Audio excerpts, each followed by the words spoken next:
In today's class, we are going to module 4, and in our class, we are going to be taking the theme enhancing presentation skills.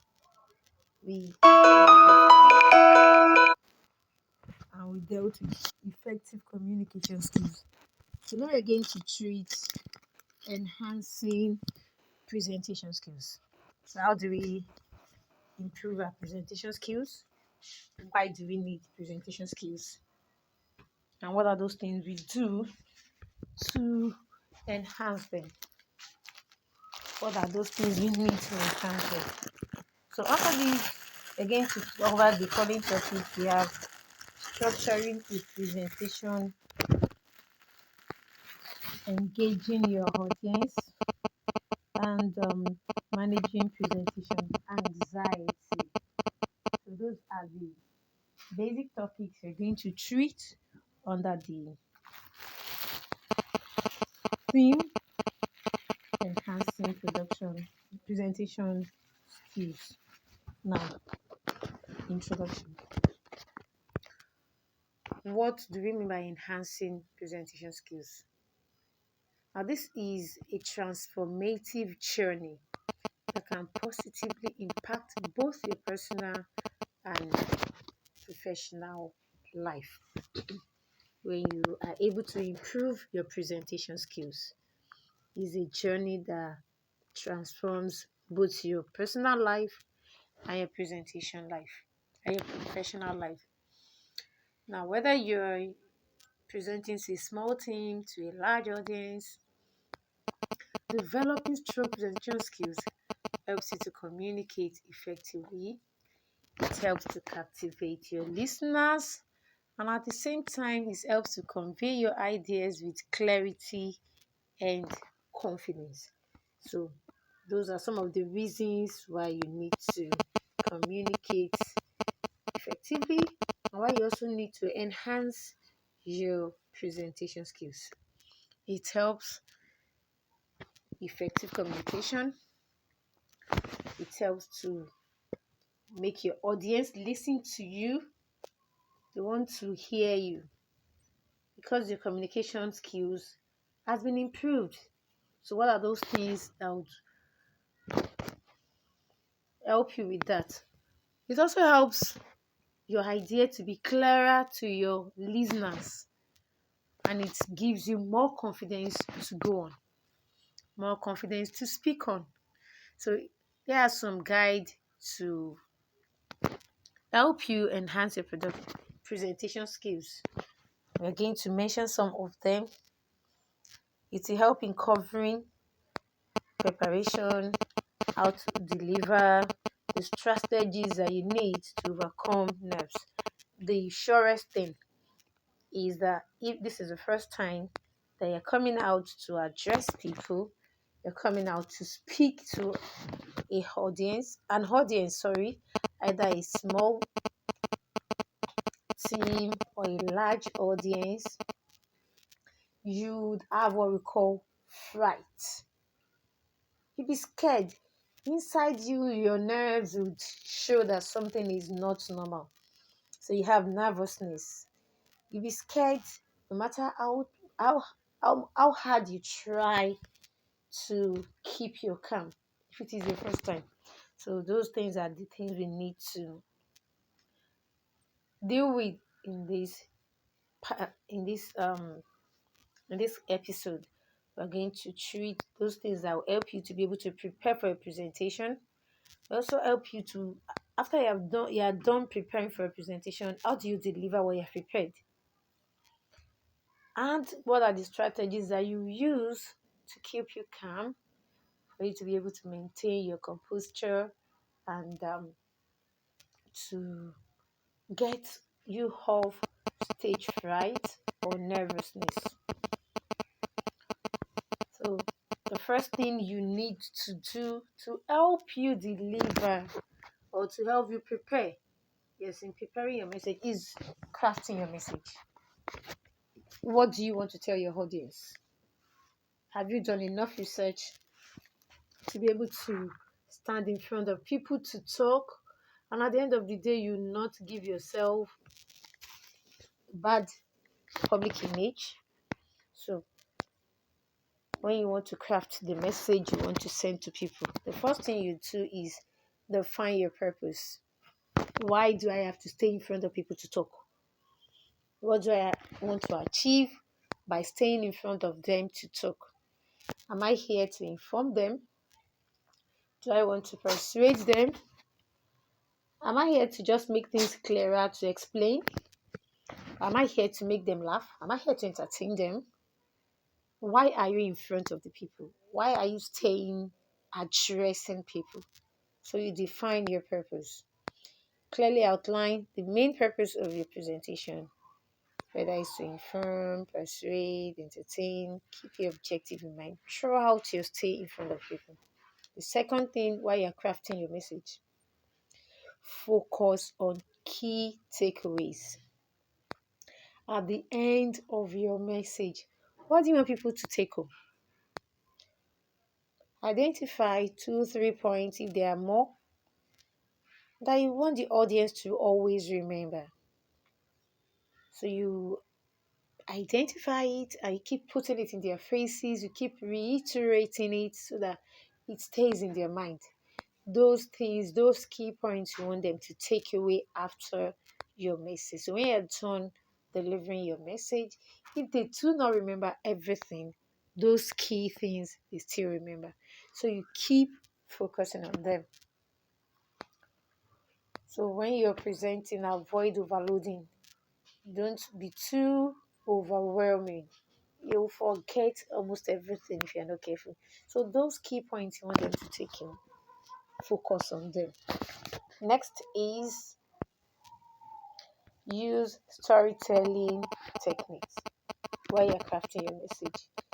Yes, you can send your message forward by telling your own story, by telling the story of somebody you know, by telling the story of somebody you have heard from. Storytelling captivates people. People want to hear the story. Even when you're talking to children, I tell them stories, you see that they are always attentive. They want to hear the story. They want to know how it ends. They want to know what it is, what it's in it for them. So use storytelling to craft your message. So structure your presentation like a story with a beginning, a middle, and an end. So structure it in a way that it seems like you're telling them a story. The second thing you do to captivate your audience or to deliver your message is, once you're done crafting your message, you're done preparing your message, then know your audience. Who are those you want to talk to? Who are those you're speaking with or you want to face? Like somebody who is persuading, you might be a salesman, you might be an ambassador. Now, the people you want to talk to, you want them to have a shift in opinion to come to your side. If you're a salesperson and let's say you're representing Close Up. Now, there are lots of toothpaste out there that does the same job Close Up is doing. So you want to know who are those people that you're talking to. Now you're in the market space, you're in the marketplace where you want to advertise Close Up. Will you go to the marketplace and be speaking or blowing grammar? No, you speak their language there. Yoruba, mixed Yoruba, Pidgin. That is the language of the market. Fine. So you need to research your audience before you stay in front of them to talk. You're asked to come and speak in front of elites, and because you're putting on a bata, they are very casuals. You now start treating them like you're treating secondary school children. No, no, no. You have to research your audience, know who you're talking to, those you're talking to. Tailor your content to meet the needs of your audience, their expectations, and the knowledge level of your audience. So you have to know who your audience is. So it helps you to be able to connect with them on a deeper level. So you know who you're talking with. You're asked to come and present to proprietors of the school. So your knowledge of who school proprietors are will help you to be able to meet their needs and expectations. Will help you to understand their knowledge level, and it will help you to have a deeper bond connection with them. Number two thing you have to do when you're trying to know your audience is to adjust the tone and style. Yes, just like I have said, you need to know who you're talking to. If you're talking to primary school students, you use completely beginners language. You're talking to secondary school intermediate language. You're talking to marketmen, market women, you're going to use local languages. Your style is the local style that brings people into a relaxed manner with them. If you're talking to elite professionals, then advanced level of talking, your style of talking, your mode of talking, your tone of talking have to be advanced. The choice of words, all of these are necessary. So if you're presenting to executive, you might focus on data and outcomes because that is what they deal with. So for a general audience, you might simplify complex information and keep relatable. I think I've explained that. Now the next thing you do is after you're done crafting your message, you have tried to know your audience, then you structure your message for clarity. How do you structure a message? Start with a strong opening. That's how to structure your message. Start with a strong message. Capture the attention right from the start because your message should be held with seriousness right from the start. So whenever they know that you do not joke with your message from the beginning, nobody will want to miss your message from the beginning. So a strong opening could be a question, a compelling fact, and an engaging anecdote. Let's imagine you're asked to speak on careless drivers or careless driving. Starting with a death toll caused by careless driving would keep people to want to hear more about what you're saying. From the start, in 2018, records showed that in Lagos, we had dash number of deaths. In Abeokuta, we had dash number of, and all of these deaths were caused due to careless driving. Now you have tried to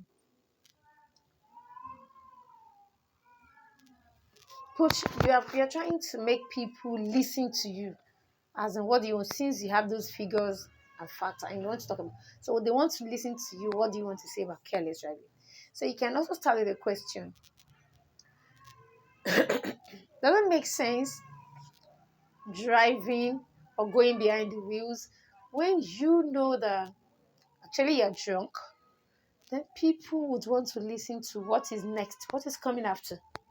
So you start with a strong opening. Next, organize your content. Don't start with a better opening and you flop in between.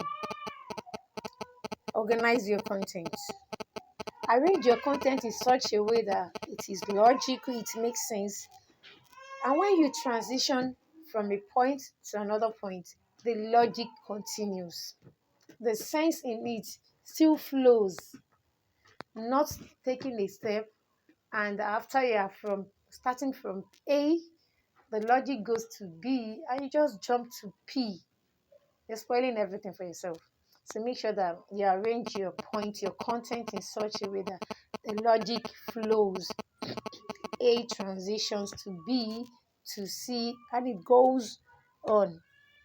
So while you're crafting your message, ensure that you structure it in such a way that it is logical.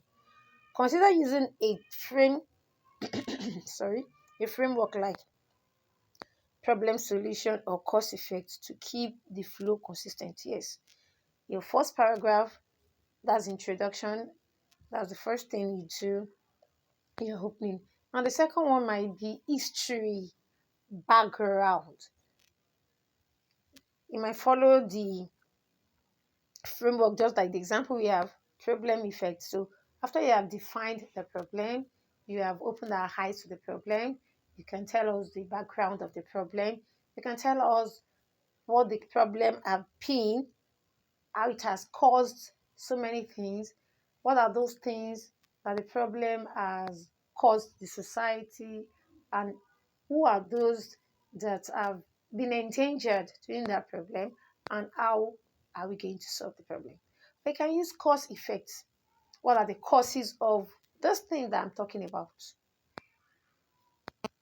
What brought about the causes? What are the consequences? That's the effects. Now, how do we solve it?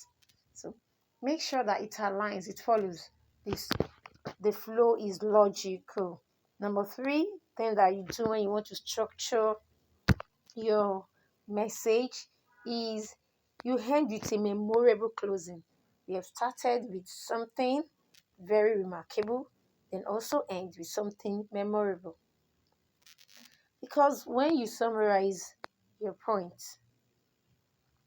how you end your message helps in ensuring that your message sticks. Reinforce your main message, your main points while you're trying to end. That's it. End your message. Don't just leave the podium, or don't just leave the space while you're talking or discussing. Summarize everything you have said before. Reinforce, reiterate the main point you want them to take home. And after that, provide clear call to action. After you have reiterated, now the solutions. What are the calls to action? What are the solutions?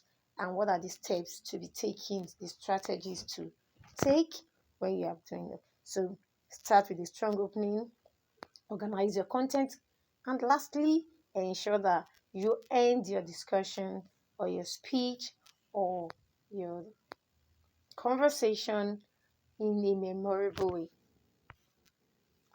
Next one is using or designing visual aids. That's another way to structure your to enhance your presentation skills.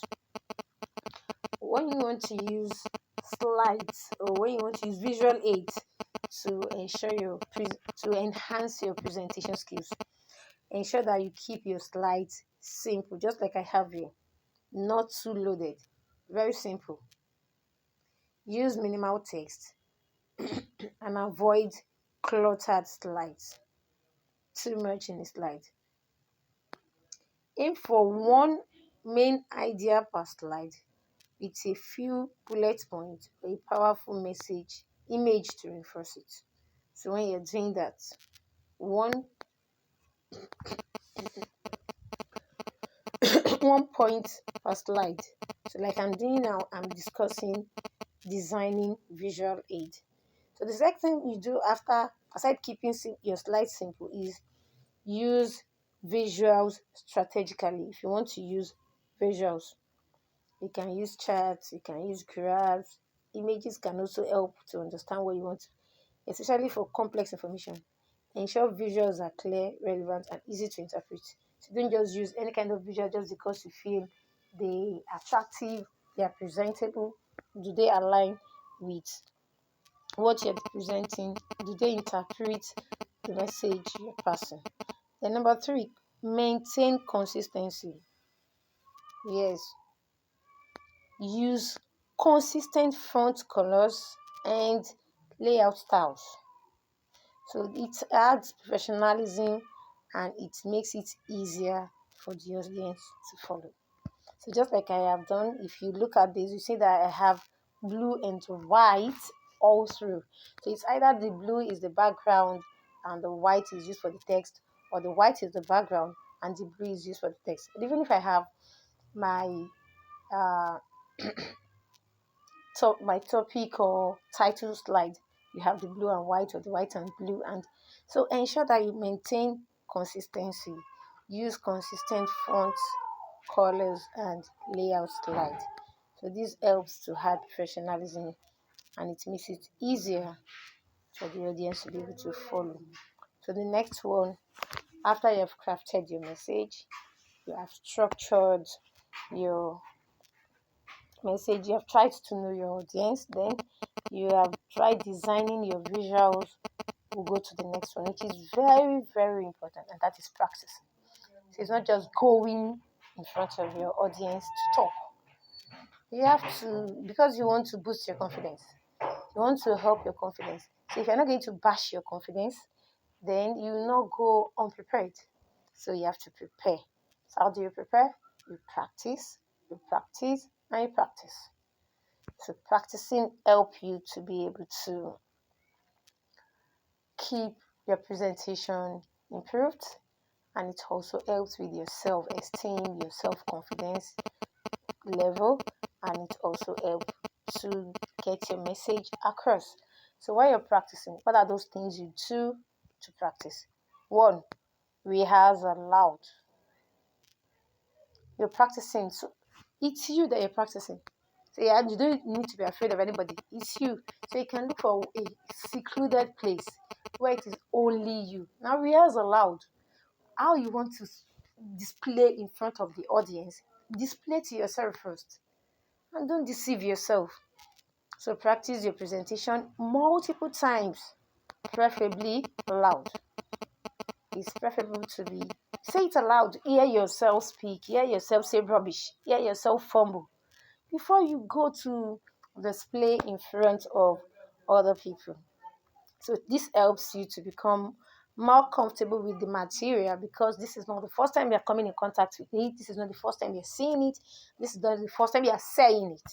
So, and you catch any areas that need you to tweak, to twist, to maneuver. Number two, time yourself.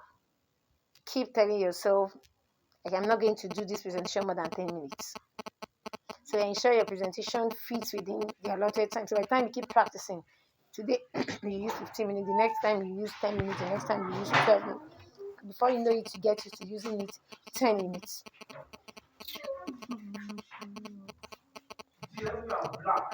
Lastly, practice in front of others. Yes, after you are done practicing in front of yourself for numerous times, then practice in front of others. So it helps you to be frank. If you practice in front of people that are closer to you, people that will easily correct you before you go outside, so they give you the necessary and the useful feedback that you need. It helps you to be able to go back and practice, go back and prepare before it is time for your presentation in front of you. Like in secondary school, you give them presentation, you see these children say, hey, everybody listen to me. Before they go out in front of the whole school to present, they'll do that in front of their friends, in front of the whole of their classmates. If you can do that, call your colleagues, your friends, your family members, sit down, listen. And like that, you make sure that once something you can do in a very, very friendly environment, by the time you get to an environment that is unfriendly, it is not you're not new to it, and it is not new to you. It's just the environment that is new. But that new environment will not stop anything. So practice in front of others. Ensure that you time yourself. Don't just keep flowing like it's endless. And ensure that when you're practicing, rehearse aloud. Listen to yourself, hear yourself, and this help in your practice. Next one is how to master body language. There's another important thing that helps to enhance your presentation skills. What do you do to enhance your presentation skills? To maintain body language. The first thing that you do in maintaining body language, like I have said and I've always said, is for your communication to be effective, you need non-verbal communication. and that is making use of your body. And the first of it and the most important of it is your eye contact. Always ensure you maintain eye contact with the people you want to talk to, the people you are addressing. Engaging with different members of the audience through eye contact build trust and keep them interested. So you scan the all. Use a small number of people, with a large number of people. Ensure that your eye contact. Look at them in the eye. So you see those that are eager to learn. You see those that want to make fun of you. You see those that are indifferent. Look at them in the eye and tell them, I'm here to talk with your eye. 2, use gestures purposefully. Your body gestures. Tap your feet when you need to. Stamp your fingers when you need to. Clap when you need to. Throw your hands when you need to. All these your body gestures make them natural. So it emphasizes your point and it makes you appear more confident and relaxed when you are presenting. Now, avoid repetitive and distracting gestures. Gestures that can distract people from what you're trying to put forward. Avoid them. Lastly, watch your posture. Watch your posture. You don't just stand like a tree in front of people just because you are meant to stand. No, stand up straight or with an open stance. Open stance meaning being relaxed with your standing. So at times you can move forward, you can move backward, you can move to the right, you can move to the left, but you're still standing up straight, as this conveys confidence. It shows that you are not intimidated by the number of people you're speaking with or anything. And avoid slouching or crossing your arms, which can appear closed off. So yes, there are so many reasons why you need to cross your hands and reasons why you have to slouch. But when you don't need them, you don't use them. Now, another thing to do to enhance your communication or your presentation skills is the voice control and how you modulate it. Your voice control and modulation. What do you do to enhance your presentation using voice control and modulations? 1, project your voice. Speak loudly when you need to speak loud. Ensure you are heard at the farthest corner of wherever you are speaking with. This shows that you are confident of yourself. You are not scared. So project your voice, not unnecessarily shouting, but making sure you are heard wherever you're speaking. Now, to be able to do this clearly, practice what we call breathing exercise. That is, if you have issue with your voice volume or projecting your voice. So when you breathe, inhale deeply and you exhale, and you do that exercise on a number of times, it will help to clear your diaphragm. So your diaphragm will be cleared and you'll be able to bring out your voice as you want it to come out. Number 2 is vary tone and space. Don't be flat when you're presenting. At times you need to speak like a baby. At times you want to imitate or mimic a tap. At times you want to speak like the husband. At the same time you want to speak like the grandpa. At the same time you want to use the tone of the doctor. At the same time you want to talk like the patient that is undergoing pain in that same presentation. So you have to learn to be able to vary your tone and how to pace it, pitch, using your tone, pausing when you need to pause, and raising your tone when you need to raise it, putting it down when it is needed. So you don't use monotone. Monotone to deliver your message can make audience lose their interest. So raise your voices, lower it when it is needed, and all of these will keep listeners engaged in you.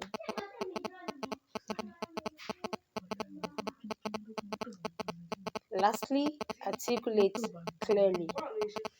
Speak clearly. Pronounce your words clearly. Avoid words like practice fluent speaking so it can be helpful.